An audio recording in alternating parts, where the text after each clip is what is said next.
Fort Worth, and 91.3 KYJC Commerce. Portions of KDKR's daily programming do not necessarily reflect the views of the management or staff.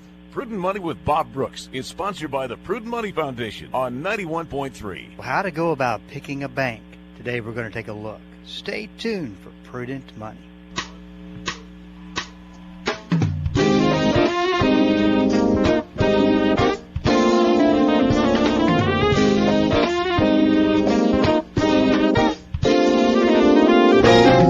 Good afternoon and welcome to the Prudent Money Radio Show. I'm your host, Bob Brooks. Thank you so much for joining me today. You know I do appreciate it. Well, if you got a question for me, please go to the website at www.prudentmoney.com. Send a question to the Ask Bob section and I will get that answered for you. Let me tell you a couple of things that will not happen. First of all, your question will not get ignored and I will answer it.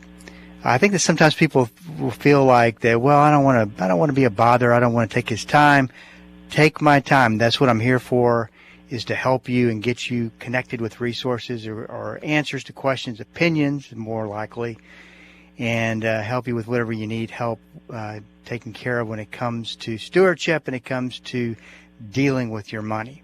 Also know that we do podcast every single show that we do, and you can catch that on wherever you like to listen to your podcast. We're on Apple, Spotify, all the major iPad podcast platforms. There I go. That's what I'm trying to say. And you can listen to the show at your leisure. And I got to tell you that, in fact, it's painful for me to admit to this, because you would think that as many podcasts as I do, which is really no more than putting the program on the podcasting platform, that I would myself be interested in to listening to podcasts. Well, I was just really turned on to the world of podcasts and what was really out there. I had no idea because I never really checked into it. I hate to admit to that because I've been doing podcasts since I think 2000, in mid-2000s at least. And I tell you, there's not a day that goes by that I'm not listening to some podcast of some other program. So much great free information out there that you can take and learn and gain wisdom. And it's just there based on a search through a podcast app. So go check that out, and all you got to do is plug in Prudent Money, and we should come up. We should be on just about every major podcast platform. And if you want more information, or if you want to, you can also check out the podcast on the website at prudentmoney.com. So, I think that people are really evaluating today relationships. And one relationship that I think people are seriously looking into is, am I at the right bank? And so what I wanted to do today was talk a little bit, how do you go about finding the right bank when there's a lot of variables to consider? In fact, a lot more to consider than I think there's ever been when it comes to selecting the right bank. Now, we can start with the technology that a bank offers. And I think that you have to be really careful with this one, because oftentimes people will select a bank primarily on who wows them with the technology. The new technology is the new shiny thing, and if you've been used to quite candidly, a lot of banks they just really don't have that good of technology. When I say good of technology, I mean the technology that you interface with, and benefits and bells and whistles and things that they offer for free. I wouldn't get to where that's definitely something you want to consider, especially if it's a high value to you, but you don't want to place all of your importance on technology, because there's other things to consider, such as relationship and the ability to know to call somebody that you've gotten to know because you go into the bank every once in a while. Now, I realize that there's also a whole generation of people who do not even like stepping foot in a bank. They want to do everything the no contact way through technology, and I get that. But I also think it's at the same time it's good to know, to have an idea of who is in the bank, the person who manages that particular branch, in the event that you do have a problem, which would require you to go into the bank every once in a while. Just a thought. may be alien to a lot of people. But definitely, though, the ability to have a relationship, I think, is very, very important. And it might be that you start going into a bank and really getting to know the people there, and also determining, is there a real high turnover at this bank, and which is not a real good sign at all. The relationship is certainly important when things don't go the way they're supposed to go, and you really need somebody to go to bat for you and get something fixed. I think the big one is how they run their business. Do they really put clients first? Or is it a bunch of talk versus action? And I don't think that there's ever been a time where, if you look over the past 15 to 20 years, that there have been so many just big examples of how banks have ripped off their customers. And of course, you know where I'm going with this one. Wells Fargo has got probably the worst reputation when it comes to that sort of thing. And to be fair, because I don't want to be one that always points to Wells Fargo, because everybody deserves a second chance, maybe in their case deserves a fourth, fifth, and sixth chance. But at the same time, that could be just in their past, and a lot of what we still talk about today is in their past. So you would think that they would value customer first, and that they would do everything they could to make sure that they were above board on everything that they do, and not give somebody like Senator Elizabeth Warren an opportunity to go after them. Because, something you got to consider too is that once a bank or an institution or a company has violated so many different rules and regulations, and in some cases broken some laws, it doesn't really matter though, because they're a big bank and they don't get touched. And Wells Fargo is a gleaming example of that. They still have these politicians still have a tendency to go after them because it's easy. It's an easy target. So this latest one is with a very popular payment system called Zelle. I'm sure a lot of you are familiar with it, and a lot of you use it. It was launched in 2017 as a collaboration between Bank of America, JP Morgan Chase, and Wells Fargo. Basically, what they were trying to create is a faster method of transferring money from one person to another person and not charge fees for it. And something about technology that you got to know, that which is free, there's always something that's not free with that which is free. Whether most of the time it's information, but you always got to be a little bit leery of what is free, because it's what's the question always comes to my mind is, what is the angle? Where are they getting the benefit? Because nobody does anything for free except for people who have a true motivation to be a giver versus a taker. And that's a whole other subject. So other banks later joined on board, and Zelle's parent company is now jointly owned by the 7 largest banks in the U.S., which makes sense to do that, because you want, if you're connected together by a system, then it's so much easier to transfer money. In the 5 years that it's been around, Zelle has become associated with much higher rates of fraud and bad actors. By the way, the name of this article is Wells Fargo embroiled in yet another scandal. Common Zelle scams include pretending to be a distraught person who calls to say that they accidentally made a transfer into the wrong account, and bank agent impersonators asking bank customers to cancel a suspicious purchase. So Elizabeth Warren, who is it's interesting with her.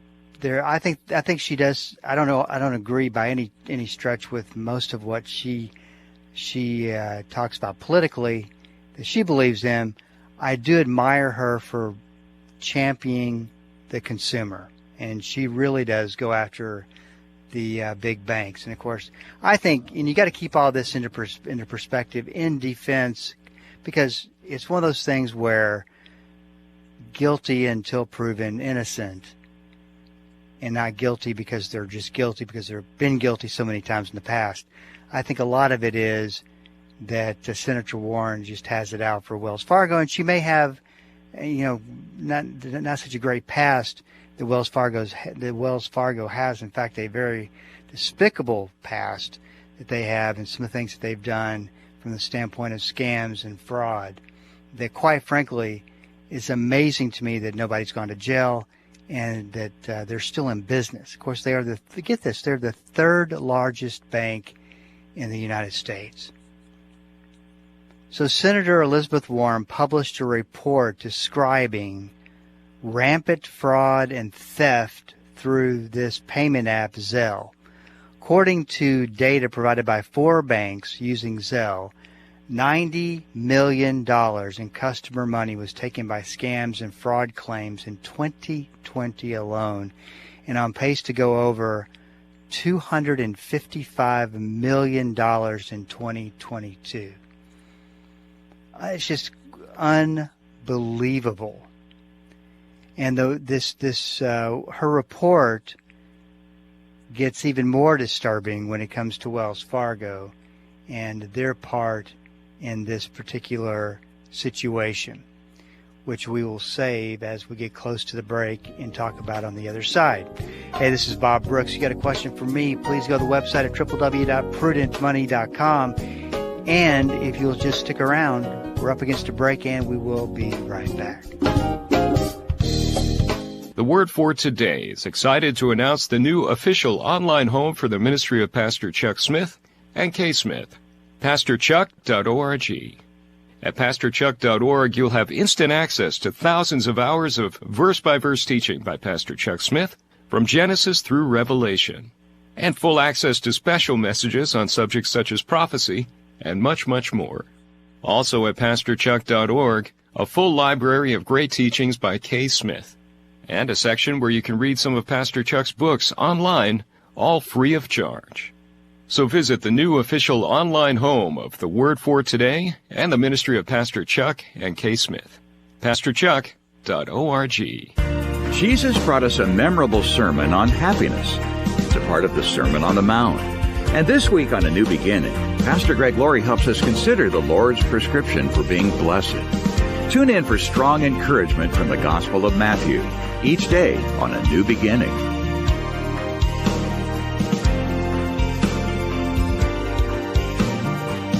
Weekday mornings at 7:30 on 91.3 KDKR.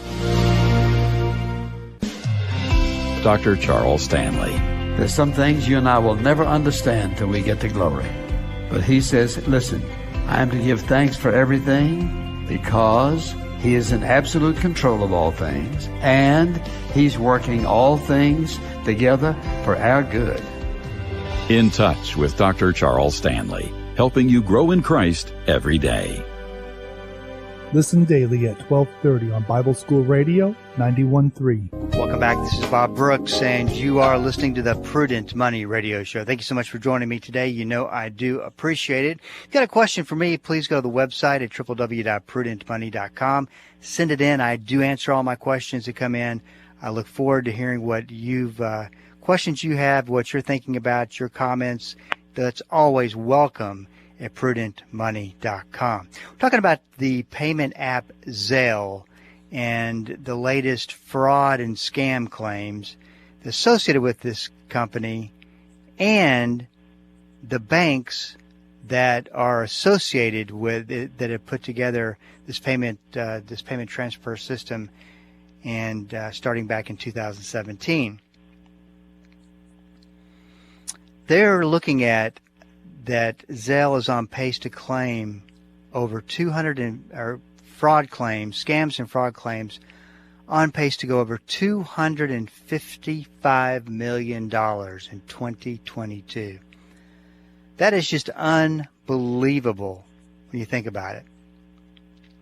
But things like services like that are big targets, and it just goes to show you that there's a lot of activity that is happening out there, and you got to be so very, which we preach on this program, that you got to be so very careful in what you allow to happen with your electronics and the potential for identity theft.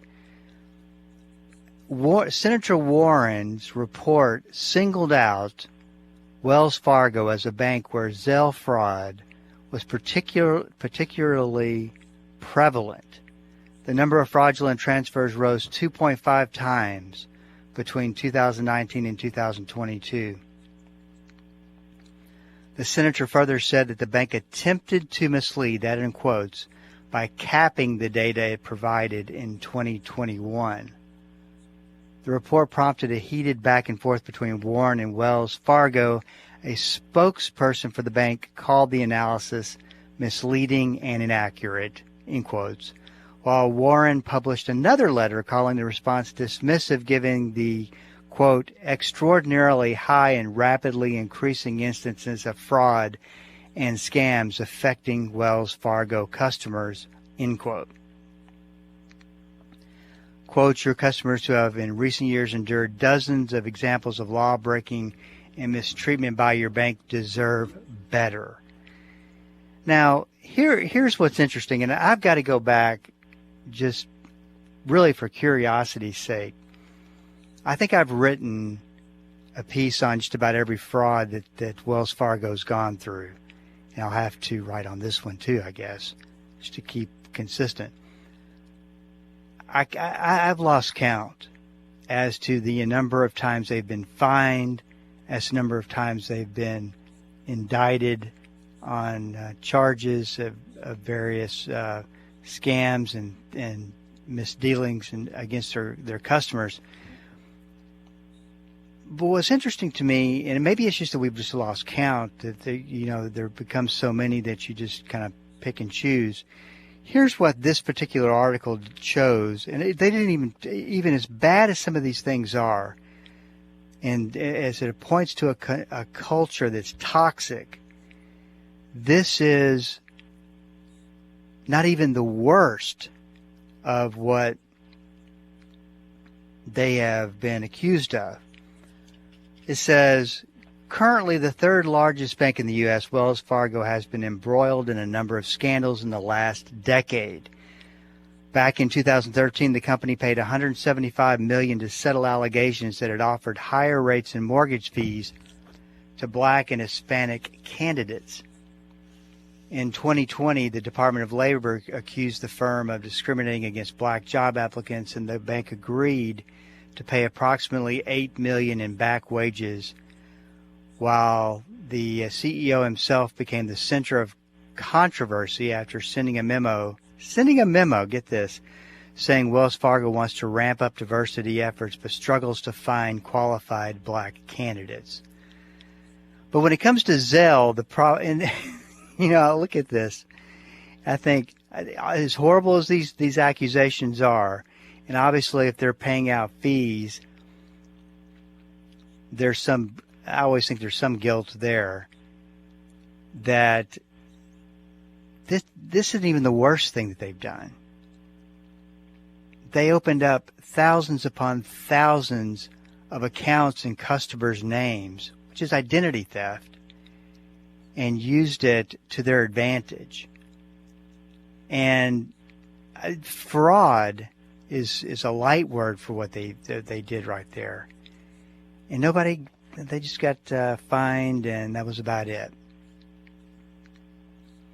It says, but when it comes to Zelle, the problem lies with its immediacy. While attractive to those looking to pay fast and without extra fees, bypassing a bank clearance process makes it prime territory for fraudsters. As a peer-to-peer, money lost to fraud through Zelle is also not guaranteed the same protections. This is really disturbing as well.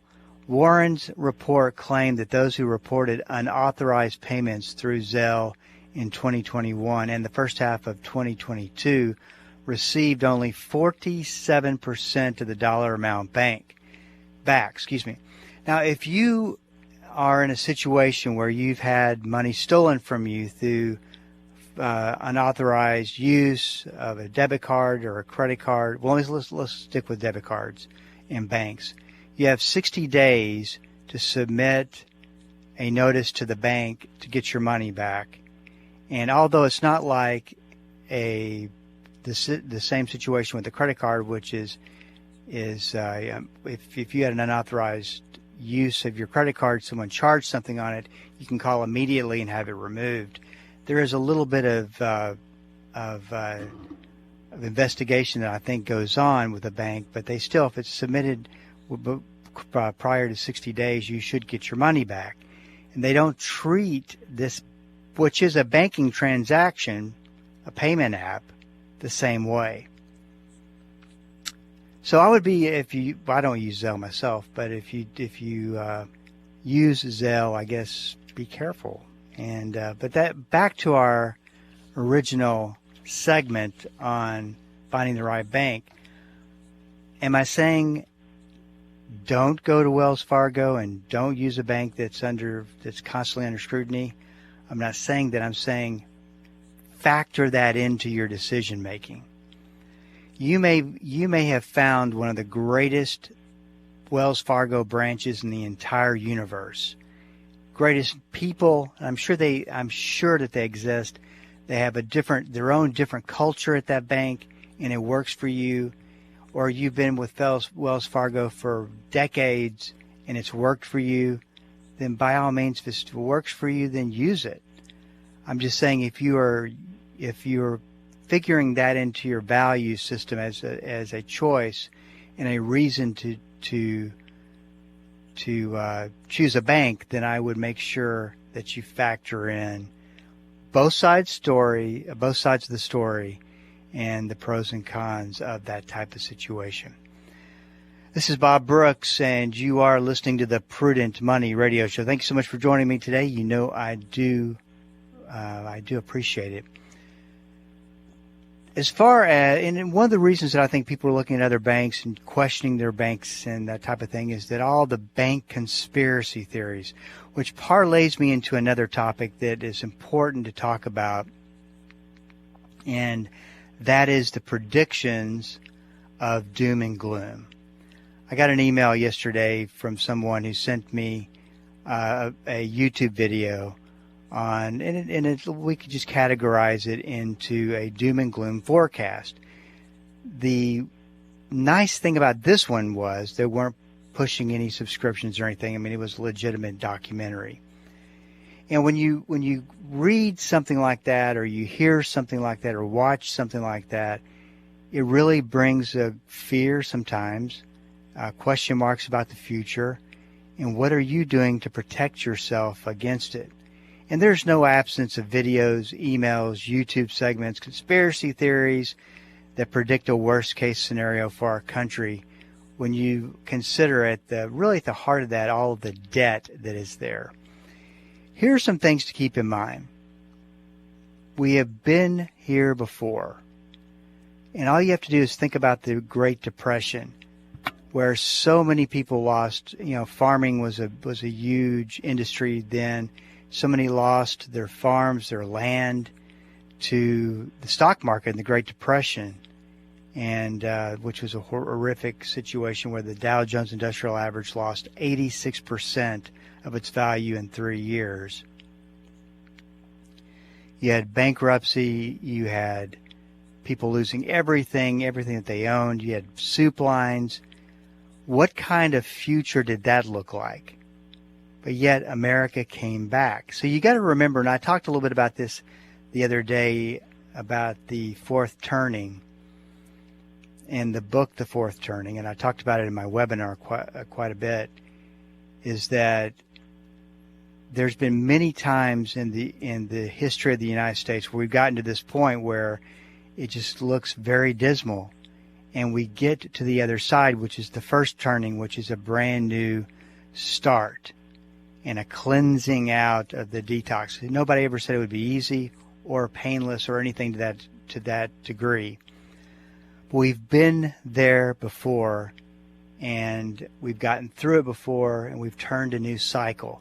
I like the thought, and to me it's true, that everything runs in cycles, because there is a part of that cycle that it gets way out of balance, then a part of that cycle that gets back into balance, and a part of that cycle that things are really good and the future looks bright, all to turn around and go through the cycle on the bad side again. Time and time that's proven to be the case in history. I'll tell you what, we're going to pick up on this tomorrow, where I'm going to leave off right now because we are at the end of the program. And if you got a question for me, please go to the website at prudentmoney.com and send it in, because we are all out of time. Until we do meet again next time, keep the faith and have a great rest of the day. That's all the time we have for today. Questions or comments for Bob, or to find out more great information like what you've just heard, visit www.prudentmoney.com. Be sure to join Bob Brooks again for the next edition of Prudent Money.